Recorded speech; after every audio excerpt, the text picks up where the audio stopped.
Hello guys, nandito naman ako at eto, naku, Rudy. Dumadami ang stress ni Inday Sayad, no?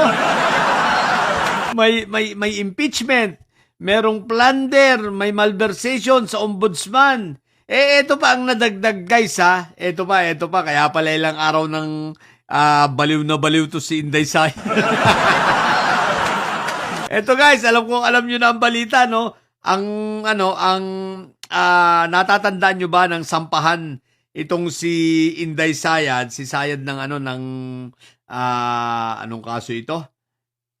Grave threat at inciting to sedition yata, no? Sinampahan nun ng NBI sa pangunguna dati ni Jimmy Santiago, no? Jaime Santiago. No, si former NBI Director Jaime Santiago. So, sinampahan ito sa DOJ.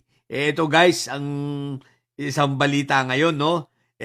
Nagkaroon na ng draft resolution. So, ibig sabihin ng draft resolution, binuo na yung resolution, may findings na ang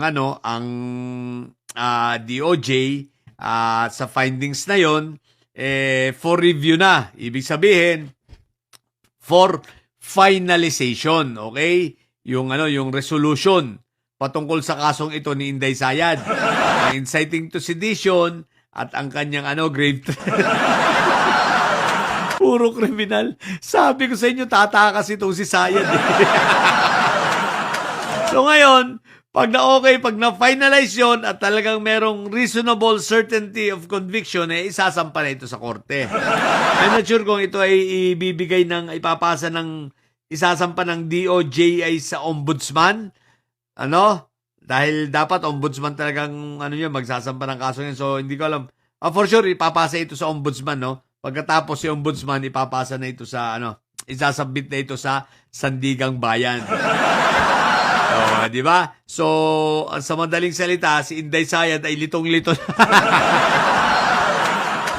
Mga titilis, tulungan nyo naman si Sayad.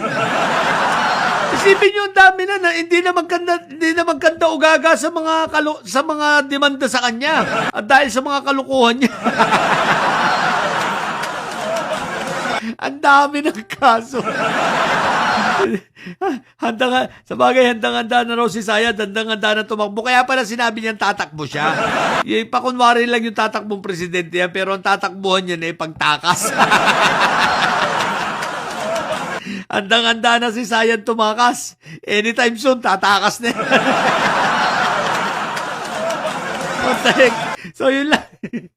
So, mga bobot titilis dyan at may Sayad, ha? Ang tatay nyo ay karton. Manatili kayo mga bobot may Sayad sapagat ang may Sayad ay laging high blood. Bye!